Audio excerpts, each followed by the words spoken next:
Bienvenidos a este encuentro especial con la Palabra de Dios, donde podemos ver todos esos versículos que fortalecen nuestra fe y que nos ayudan a enfrentar, ¿no?, la falta de fe que nos rodea a veces en la sociedad actual. La novela de Dan Brown titulada El Código da Vinci, al llevarse al cine, se convirtió en un éxito mundial, en un éxito no solo de ventas, sino un tema que se ha hecho muy popular. Una sensación mundial fue descrito. El teólogo, el doctor Erwin Lutzer, dice: el Código da Vinci es el más serio ataque en contra del cristianismo que yo haya podido ver nunca. Efectivamente, tenemos la Biblia, los cristianos basamos nuestra fe en la Biblia. Sin embargo, este libro, esta novela y esta película, El Código da Vinci, es quizá el ataque más fuerte que se ha hecho a la fe cristiana en los últimos años. Quizá hasta tú mismo, al escuchar esos argumentos, hayas sentido que tu fe se sacude. En mi propia familia he visto esto. Por ejemplo, uno de mis cuñados en la familia, que era creyente, pues ahora me dice cosas como: sí, ¿y el Código da Vinci qué? ¿Y por qué escondieron todos los otros evangelios? ¿Por qué no nos contaron la verdad? Y la gente ha encontrado en eso la excusa perfecta para tener una actitud de rebeldía y de no dirigir su vida por la palabra de Dios. ¿Y qué plantea el Código da Vinci? Bueno, pues nos plantea, en primer lugar, que hay unos evangelios gnósticos, que esos evangelios gnósticos nos llevarían a la conclusión de que Jesús no era realmente Dios, no era divino. Ellos dicen que en la iglesia primitiva ningún cristiano creía que Jesús fuera Dios, y que solamente hasta el emperador Constantino, en el concilio de Nicea en el año 325, fue cuando se impuso por la fuerza la doctrina de que Jesús era Dios e Hijo de Dios. Además, se dice que Jesús tuvo una compañera sentimental, que Jesús estaba casado con María Magdalena y que tuvo hijos, y que esos hijos son la dinastía de los reyes merovingios de Francia y que han llevado esa dinastía sagrada de la sangre y el linaje de Jesús hasta los días de hoy. Esta es una imagen del Concilio de Nicea, un cuadro antiguo. En el Concilio de Nicea se reunieron 318 obispos con muchos otros sacerdotes para concretar y unificar el credo cristiano, siglo IV a.C. El Código da Vinci propone que en ese concilio se impuso por la fuerza un credo escondiendo otros evangelios que enseñaban a un Jesús diferente. ¿Y por qué se llama Código da Vinci? Pues se llama Código da Vinci porque, según la idea que da esta novela, el linaje de la sangre de Jesús, la genética sagrada de Jesús, pasaría de generación en generación, formando lo que se llama el priorato de Sion, que llegaría hasta nuestros días.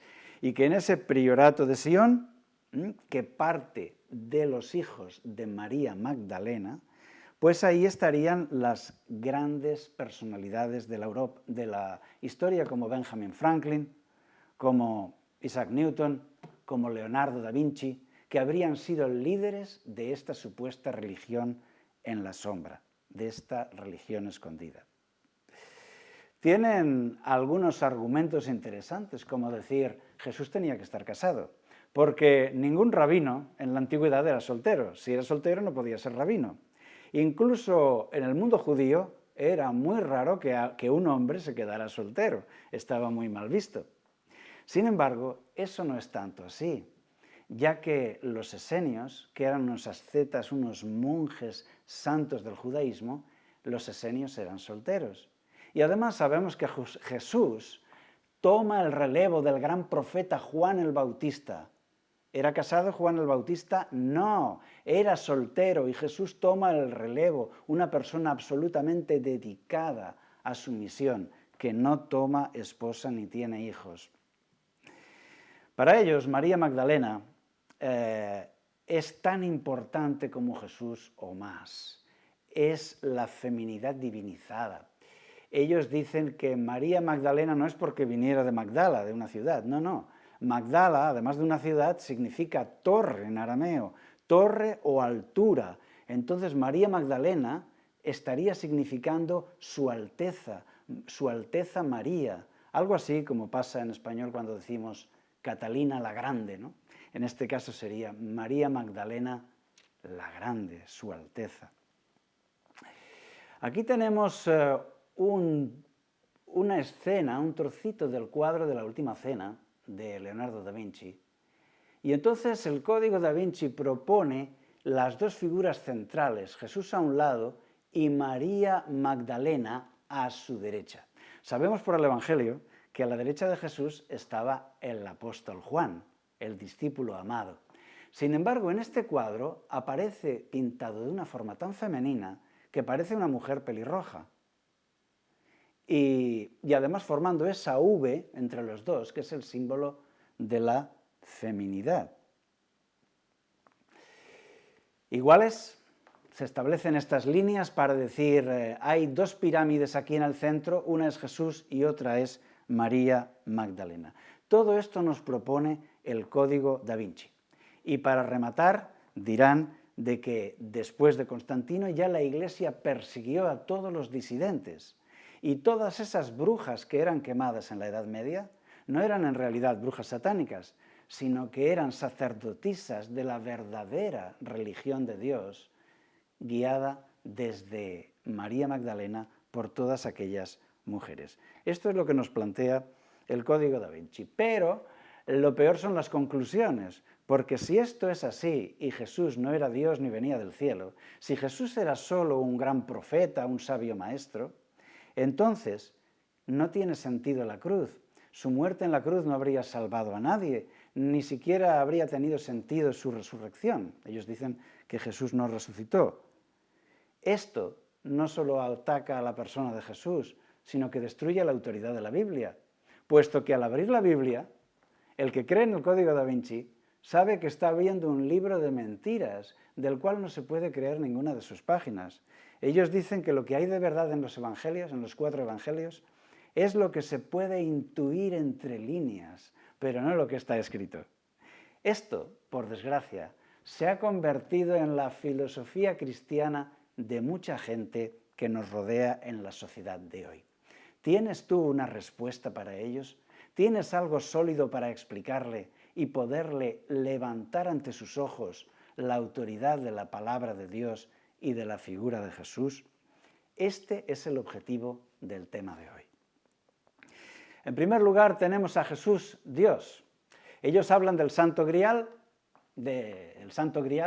el Código da Vinci dice que el Santo Grial era en realidad María Magdalena, que fue la depositaria de la sangre de Cristo, ya que al ser su esposa recibió su herencia genética y siguió la línea de sangre hasta los días de hoy, la verdadera religión. Por lo tanto, María Magdalena recibió la sangre de Cristo en su interior y ella sería el Santo Grial. Bien, todas estas cosas nos propone el Código da Vinci. Vamos por partes. En primer lugar, los evangelios gnósticos. Hay que decir que estos evangelios gnósticos no son como los 4 evangelios. Los 4 evangelios se escribieron en el siglo I, pocos años después de la muerte de Jesús. Sin embargo, estos evangelios gnósticos son del siglo III y del siglo IV. Son concretamente 13 códices, 13 libros antiguos que fueron encontrados en Egipto y que cuentan un evangelio diferente porque eran los libros de una secta que había en Egipto que habían distorsionado el cristianismo y tenían su propia religión diferente. Esta secta presentaba a un Jesús muy sexual y que no está clara su divinidad, etc. Entonces, si nos basamos en aquellos libros de aquella secta de Egipto del siglo IV, pues vamos a saber lo que creía aquella secta del siglo IV. Pero en realidad, ¿tenemos en los evangelios información sobre si Jesús era Dios? En primer lugar, Marcos capítulo 1, versículo 1, el primer versículo del Evangelio de Marcos ya nos dice: principio del Evangelio de Jesucristo, Hijo de Dios. Es decir, que ya solo empezar en el primer versículo dice Hijo de Dios. Marcos lo tenía muy claro, no lo duda ni un momento. ¿Por qué? Pues porque empieza su evangelio así, en la primera frase, porque habían tenido que pelear con los judíos y discutir con los judíos que decían que Jesús no era Dios, que como mucho un profeta, un rabino, un maestro. Muy bueno, pero humano. Y ellos habían tenido que rebatir y demostrar con las Escrituras. Por eso empieza su evangelio diciendo, Jesucristo, Hijo de Dios. Es decir, que el ser Hijo de Dios Jesús no fue una imposición de Constantino en el siglo IV, en el Concilio de Nicea, sino que lo tenían claro los primeros apóstoles. En el Evangelio de Juan, capítulo 1, versículo 1, leemos: En el principio era el Verbo, y el Verbo era con Dios, y el Verbo era Dios. Juan también lo afirma así, y el Verbo era Dios. Y si nos vamos a las cartas de Pablo, encontraremos lo mismo. Las cartas de Pablo, al igual que los evangelios, se escribieron 30 o 40 años después de la muerte de Jesús. Se sabe porque en las cartas del apóstol Pablo, Pablo va al templo y sabemos que el templo fue destruido por los romanos en el año 70, de manera que todo lo que se escribió en los Hechos de los Apóstoles y en las cartas de Pablo fue anterior a la destrucción de Jerusalén en el año 70. También podemos ver en los Hechos de los Apóstoles, capítulo 1, primero en Filipenses. Vamos a ver en Filipenses, en las cartas de Pablo, Filipenses capítulo 2, versículos 6 y 7. Allí dice, Él, siendo en forma de Dios, no estimó el ser igual a Dios como cosa a que aferrarse, sino que se despojó a sí mismo, tomó forma de siervo y se hizo semejante a los hombres. O sea, verdaderamente hombre, pero también igual a Dios. Fue igual a Dios. Por lo tanto, la faceta humana y la faceta divina de Jesús está bien delineada en los evangelios, en las cartas de Pablo y en los Hechos de los Apóstoles, todo esto escrito antes de la caída de Jerusalén en el año 70. Solo el Evangelio de Juan fue escrito un poco más tarde, a finales del siglo I, y hace como una reflexión, como una conclusión de todo, diciendo que el Verbo era Dios. En los Hechos de los Apóstoles encontramos lo mismo. Hechos de los Apóstoles, capítulo 1, versículo 1, dice, en el primer tratado, o libro, o Teófilo, hablé acerca de las cosas que Jesús comenzó a hacer y enseñar. Es decir, que antes de escribir los Hechos de los Apóstoles, Lucas ya había escrito el Evangelio según San Lucas. De manera que el Evangelio de Lucas es aún anterior a los Hechos de los Apóstoles. Son los 4 evangelios escritos en el siglo I, cuando todavía había muchos testigos vivos de la vida, la muerte y la resurrección de Jesús. Los 4 evangelios tienen un valor sólido, un valor sobre el que podemos apoyar nuestra fe. Mientras que los evangelios gnósticos, que menciona el Código da Vinci, se escribieron 300 años después y recogen las creencias de una secta que había distorsionado a un Jesús sexual que o no es totalmente humano o no es divino. Habla el Código da Vinci también de los escritos del Mar Muerto, de la biblioteca de los esenios, pero lo cierto es que en la biblioteca de los esenios no se menciona para nada que Jesús estuviera casado, ni se menciona a María Magdalena. Tampoco en los evangelios gnósticos se dice nada de que Jesús estuviera casado. Hablamos del Concilio de Nicea. Bien, el Concilio de Nicea no impuso que Jesús fuera soltero y que fuera divino. Más bien lo impone la Biblia. Si recordáis esa bonita profecía de Isaías 53, donde se habla del siervo sufriente, Isaías 53, 8 menciona que Jesús no tendría descendencia. Lo dice la Biblia, estaba profetizado. Dice, por medio de violencia y de juicio fue quitado. Y su generación, ¿quién la contará? Porque fue cortado de la tierra de los vivientes. Es decir, no tuvo generación, no tuvo descendencia, porque fue cortado de la tierra de los vivientes. Lo dice Isaías 53, 8. Entonces, el Código da Vinci dice que un Jesús humano, que era el que presentaban los apóstoles, el Concilio de Nicea lo convirtió en un Jesús Dios. Sin embargo, vemos que esto no es así. Ya desde los primeros apóstoles llaman a Jesús Dios desde el primer siglo. Entonces, ¿por qué se refieren al Concilio de Nicea? Pues porque en el Concilio de Nicea se discutió este tema, ya que estaba Arrio diciendo que Jesús no era Dios.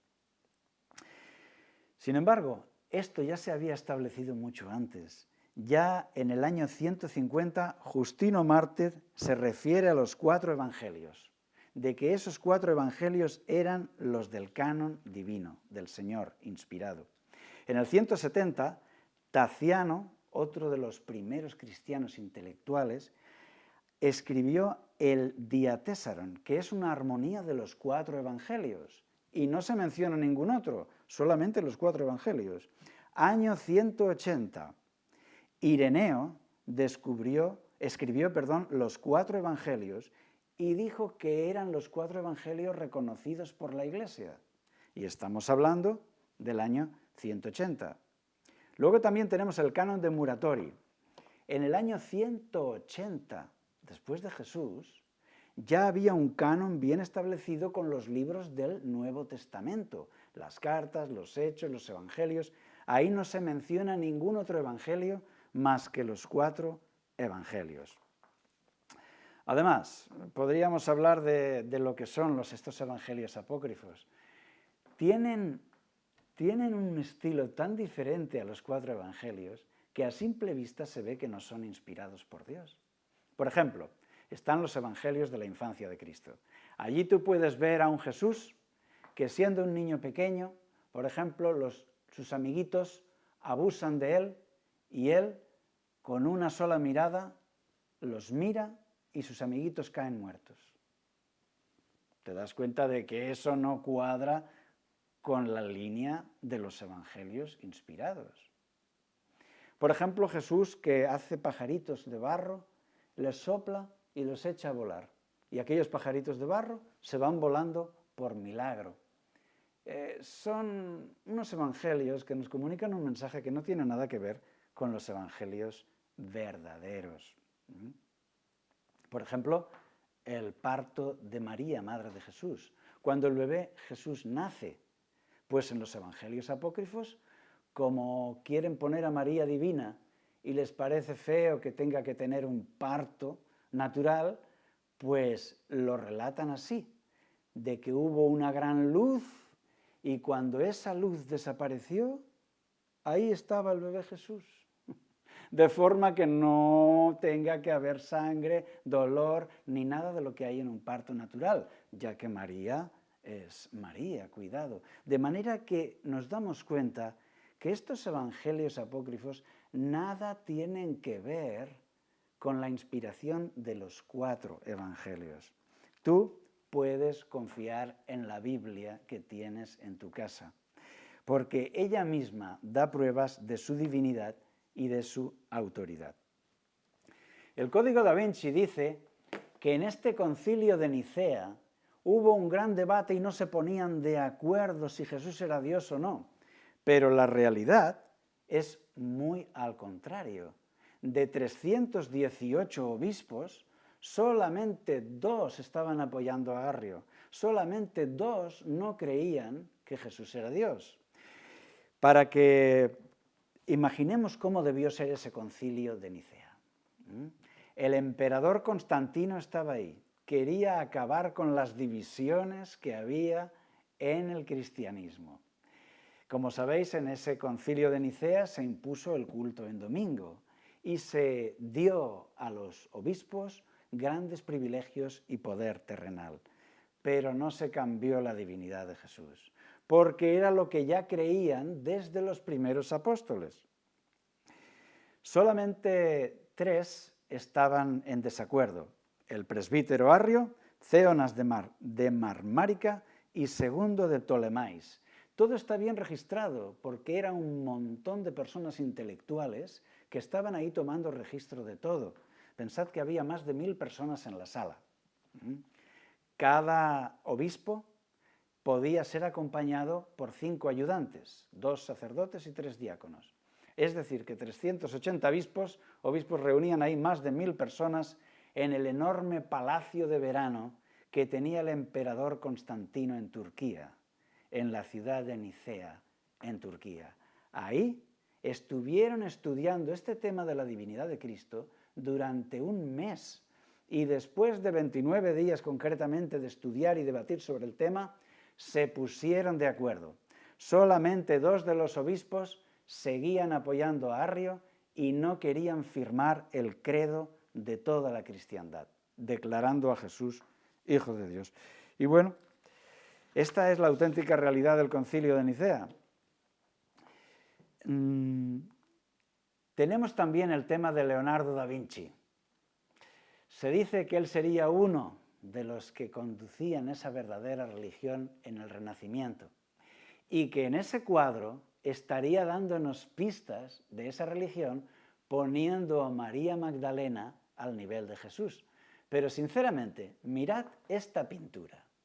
Mirad esta pintura y decidme en realidad si esta pintura no está señalando a una figura central. Mira este cuadro, por favor.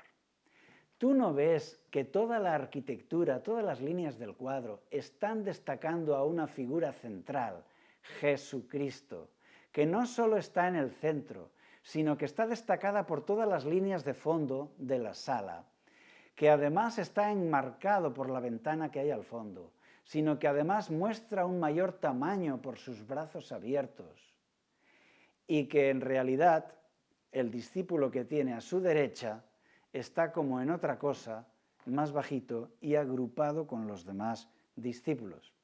¿Por qué tiene un aspecto femenino el apóstol Juan en este cuadro? Bueno, todos los expertos en arte renacentista nos dicen lo mismo. Nos dicen que todos los pintores renacentistas pintaban al apóstol Juan así, jovencito y con rasgos femeninos, con una gran cabellera. Todos los expertos en Leonardo da Vinci dicen que esas ideas de la novela son totalmente absurdas, no tienen nada que ver con la realidad. Para colmo, el priorato de Sion no existe, fue un invento de un tal Pierre Plantard. Este señor era hijo de un conserje, era un francés, y su país, Francia, fue invadido por los nazis, por Adolfo Hitler.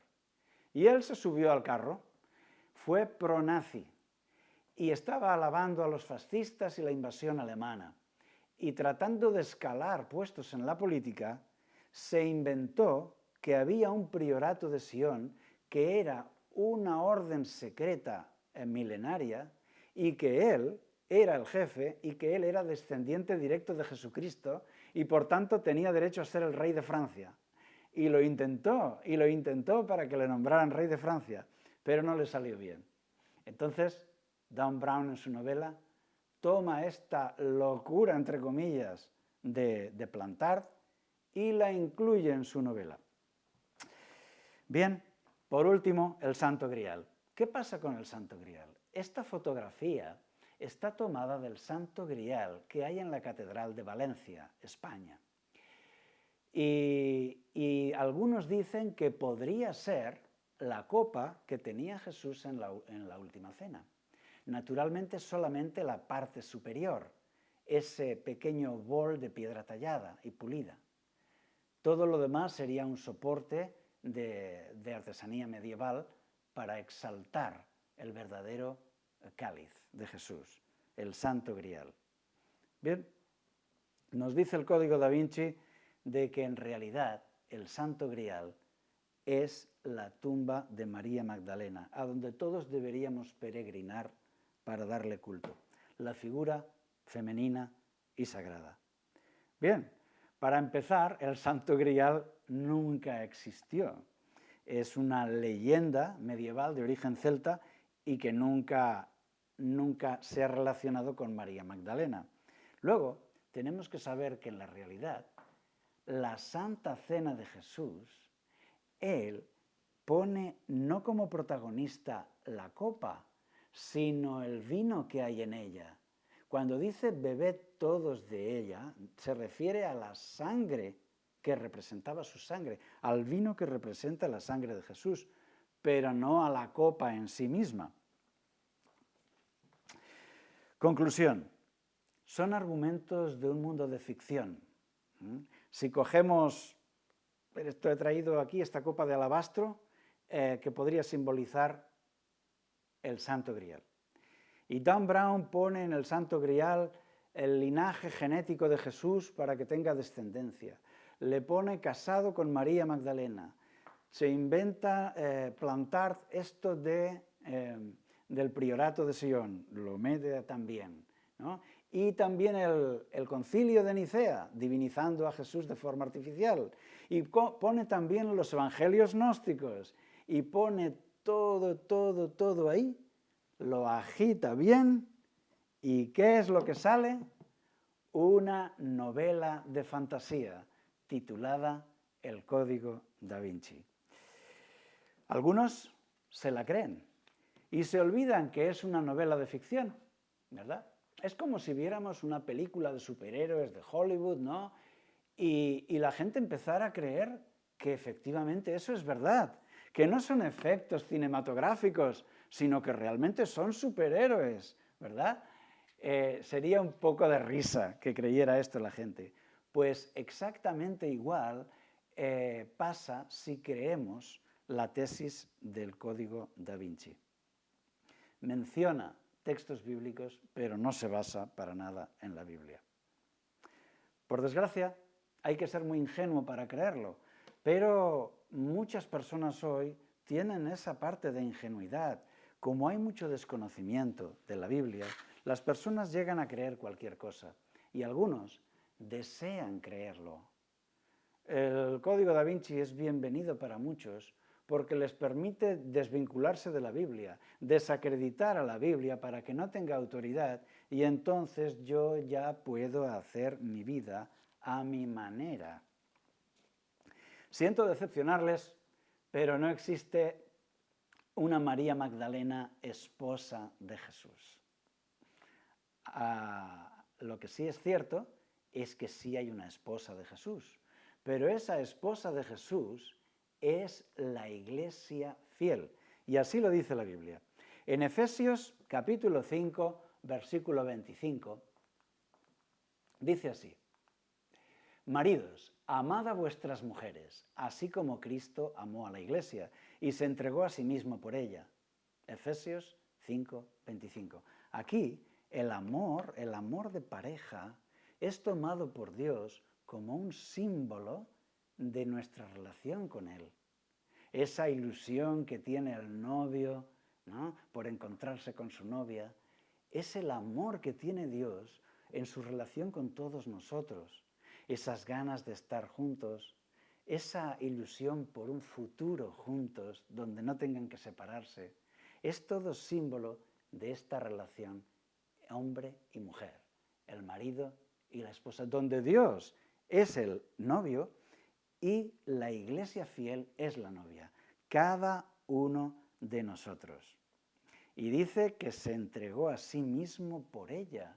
Efectivamente, Jesús es un novio que quiere casarse con la Iglesia y se entrega a sí mismo por ella cuando murió en la cruz. Aquí vemos que la pareja humana es un símbolo de esa relación de amor. La Biblia está llena de esas invitaciones a amar a Dios y a tener esa relación de amor con Él. El libro del Cantar de los Cantares está lleno de esas palabras de amor, de ese coqueteo con el que Dios busca nuestro corazón, trata de ganar nuestro corazón, trata de conseguir nuestro amor, que nos vinculemos a Él en una relación de confianza. Palabras de amor, miradas apasionadas En el Cantar de los Cantares hay esas caricias dulces. Qué bonito es el amor de pareja. Probablemente el amor de pareja sea una de las cosas más bonitas que haya en este mundo. Y Dios lo hace como símbolo, lo pone como símbolo de una relación sana con Dios. Dios va a cortejarla a ella. Dios va a cuidar de la iglesia, va a cuidar de su novia. Dios va a cuidar de ti y Dios va a tratar de establecer lazos de amor sincero, de confianza mutua. A veces aparece la rutina. En todas las parejas aparece la rutina. A veces aparece el fantasma del adulterio, la tentación como un fantasma negro, ¿no?, del adulterio que aparece. La iglesia a veces le dice a Dios que sí, que le acepta. A veces le dice que no. Y la Biblia llama esto de adulterio, cuando ella le dice a Dios que no. Ha dejado de ser fiel, ha traicionado a Dios. El libro de Oseas es tan fuerte que cuando lo leí me dejó una marca. Todo aquel que lea el libro del profeta Oseas le va a dejar una marca, una cicatriz. Es muy duro. Leemos en el libro de Oseas, capítulo 1, versículo 2. Dijo Jehová a Oseas: Ve, tómate una mujer fornicaria e hijos de fornicación, porque la tierra fornica apartándose de Jehová. Es decir, que tiene que ir a elegir una esposa prostituta. Y Oseas obedece. Obedece y va y se casa con una prostituta. Porque esto era un símbolo de lo que el pueblo de Israel estaba haciendo. Eran infieles a Dios, eran una iglesia adúltera. Por eso Oseas 2:13 dice: y se iba tras sus amantes, olvidándose de mí, dice Jehová. Así fue como sucedió.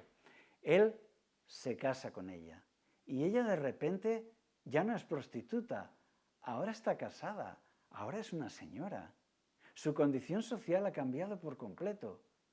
Su vida es mejor, ahora tiene dignidad, ahora puede tener respeto y sabe que Oseas cuida de ella. Y eso la hace feliz. Una nueva vida por delante. Una persona recuperada.